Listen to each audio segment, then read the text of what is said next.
Hello dear scholar, जय हिंद, सत श्री अकाल, अस्सलाम वालेकुम, नमस्ते। तो आज हम टॉपिक डिस्कस करेंगे कोविड के बारे में। ठीक है, तो जैसा कि हमें सबको मालूम है, अभी एक नया वेरिएंट कोविड का आ गया है जिसका नाम है ओमिक्रॉन। ओमिक्रॉन बोल सकते हैं या फिर हम बोल सकते हैं B11529। ठीक है, जिसका ओरिजिनेशन अभी बताया जा रहा है साउथ अफ्रीका से हुआ है और इसके अलावा कुछ कंट्रीज है वहां से। इंटरनेशनली वेरिएंट ये माना गया है अभी तक अकॉर्डिंग टू WHO। ठीक है, अगर हम बात करें इसकी भारत की, तो भारत में अभी इसका कोई भी एक एक्टिव केस नहीं मिला है अभी हमें। तभी लगभग 10 to 15, 10 to 20 केस हमें मिले हैं, जो मिले हैं आपके साउथ अफ्रीका में। ठीक है, तो आई थिंक अभी इंटरनेशनल ट्रेवलिंग भी वहां पे रिस्ट्रिक्शन कर दिया गया है। ठीक है, तो इस वेरिएंट के बारे में हम कुछ डिस्कस करेंगे कि इसके प्रिकॉशंस क्या हो सकते हैं। ठीक है, और इसके अलावा कुछ फैक्ट हैं, बहुत ज्यादा फैक्ट और मिथ हमारे समाज में फैले हुए हैं। तो आज हम बात करेंगे इस वेरिएंट के रिगार्डिंग हमारे पास कौन कौन से फैक्ट हैं अकॉर्डिंग टू WHO या फिर कोई साइंटिफिक बॉडी, उन्होंने क्या बोला है अपने रिसर्च में। ठीक है, तो फर्स्ट ऑफ ऑल आपको समझ में आ गया जो वेरिएंट है हमारा कहां से ओरिजिनेट हुआ है, वो हुआ है साउथ अफ्रीका से हुआ है। ठीक है, एक्टिव केस इसके भी इंडिया में नहीं मिले, बट अभी इंडियन गवर्नमेंट ने अपनी गाइडलाइंस जारी की हैं और बताया कि आप प्रॉपर हाइजीन मेंटेन करिए। ठीक है, अब बात करते हैं फैक्ट की कि वेरिएंट जो हमारा है ओमिक्रॉन करें, जो फैक्ट नंबर फर्स्ट है वो आपका है ट्रांसमिसिबिलिटी, मतलब होता है ट्रांसमिशन को अगर हिंदी में प्रयास करें समझने का तो मतलब होता है संक्रमण, किसी चीज की फैलने की प्रवृत्ति, उसको बोलते हैं हम ट्रांसमिशन।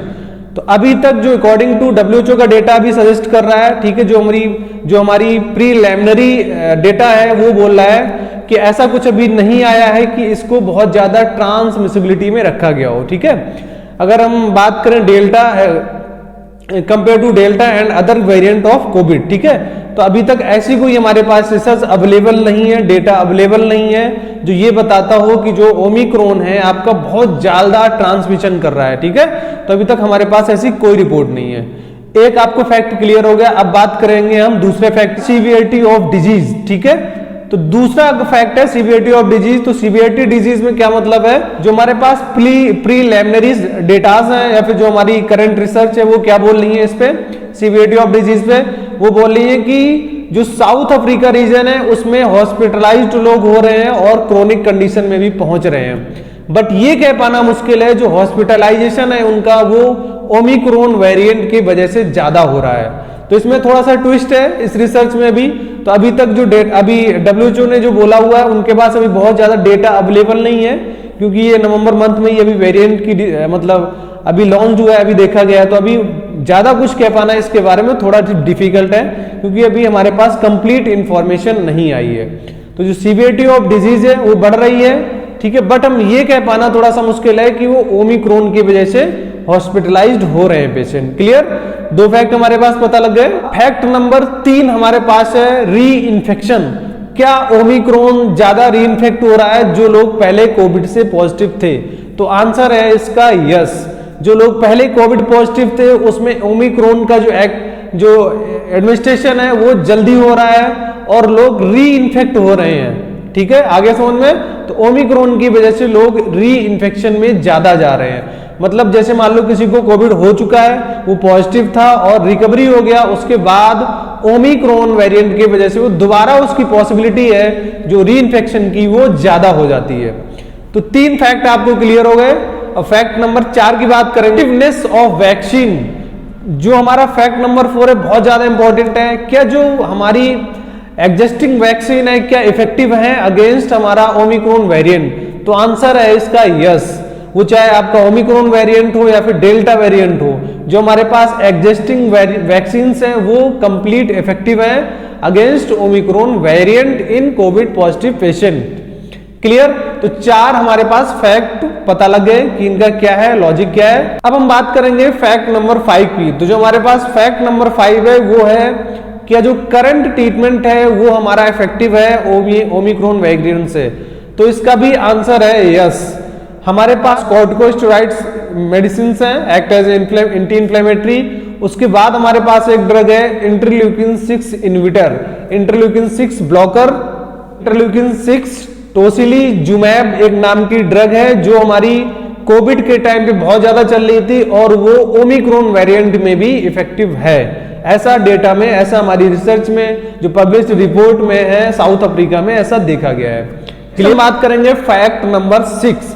फैक्ट नंबर 6 हमारा है कि जो हमारे पास एग्जिस्टिंग डायग्नोसिस थी आरटीपीसीआर, जो हमारी सबसे बेस्ट, सबसे एक्सीलेंट जो डायग्नोसिस हुई है अभी तक कोविड में, कोविड-19 में, वो हमारी हुई है RTPCR, reverse transcriptase polymer chain reaction. तो पीसीआर अभी भी एज सच इफेक्टिव है आपका ओमिक्रॉन वेरिएंट में। क्लियर। आई होप आपको जो 6 एविडेंस हैं, फैक्ट हैं, वो आपको पता लग गए हैं। और मैंने इस वीडियो में एक स्क्रीनशॉट भी लगाया हुआ है जो WHO ने अपने स्टेटमेंट में बोला हुआ है। कहेंगे कि सिम्टम, क्या ओमिक्रॉन वेरिएंट अगर आपको हो जाता है, किसी पर्सन पॉजिटिव है ओमिक्रॉन वेरिएंट से, तो उसके अंदर लक्षण क्या हो सकते हैं। ठीक है।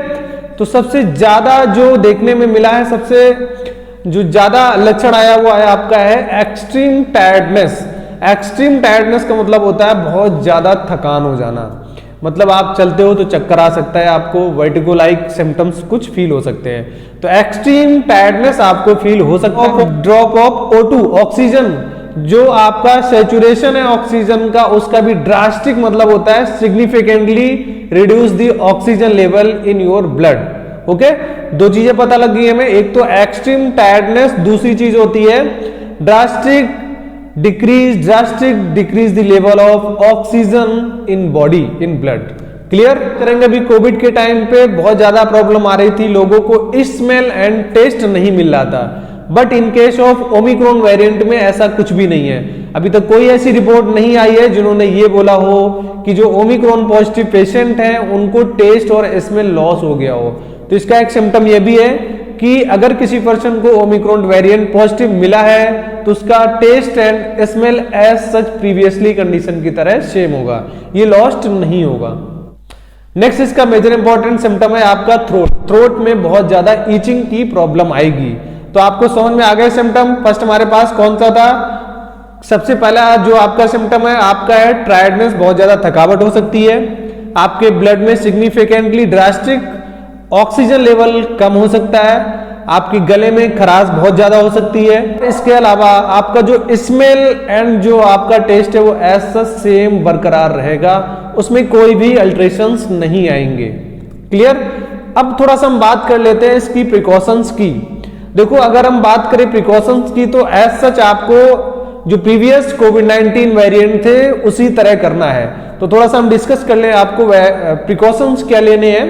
तो प्रिकॉशन सबसे ज्यादा इंपॉर्टेंट है आपका वेल टाइट आपको वियरिंग मास्क। ठीक है, वेल टाइट वियरिंग मास्क लगाना है आपको। मास्क आपके ध्यान में होना चाहिए, जो mask should be highest quality, excellence quality, क्योंकि वो आपकी बॉडी को प्रोटेक्ट कर रही है माइक्रो ऑर्गेनिज्म से, इंक्लूडिंग कोविड-19 ओमिक्रॉन वेरिएंट। तो जो आपका मास्क होगा वो बहुत ही अच्छी क्वालिटी का होना चाहिए, ये आपको ध्यान रखना है।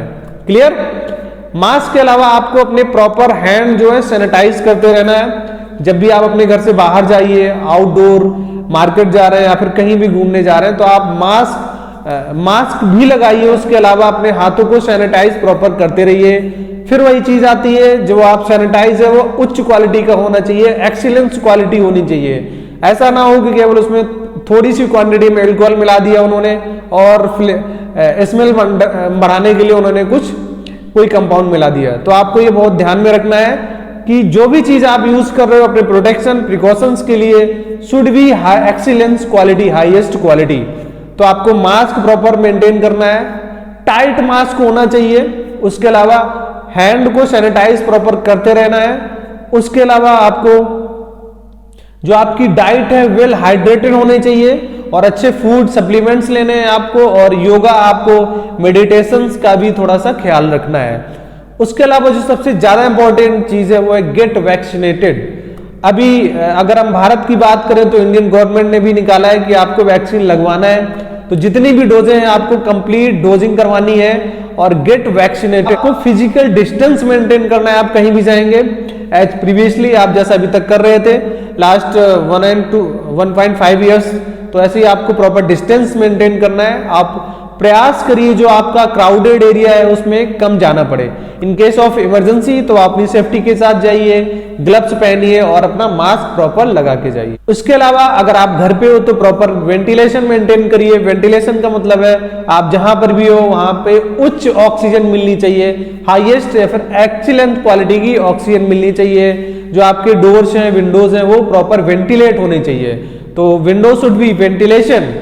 ठीक है, ठीक है। आई होप मैंने जितने भी अभी तक जो रिगार्डिंग ओमिक्रॉन वेरिएंट था आपको मैंने इंफॉर्मेशन प्रोवाइड कराया। अगर फर्दर कोई अपडेट मिलता है थ्रू CDC और WHO and as well as ministry of health and family welfare in India, तो आई विल अपडेट यू। ठीक है, तो अगर हमारा वीडियो अच्छा लगा तो keep touch my channel and please subscribe, like and hit bell icon. Thanks for visit.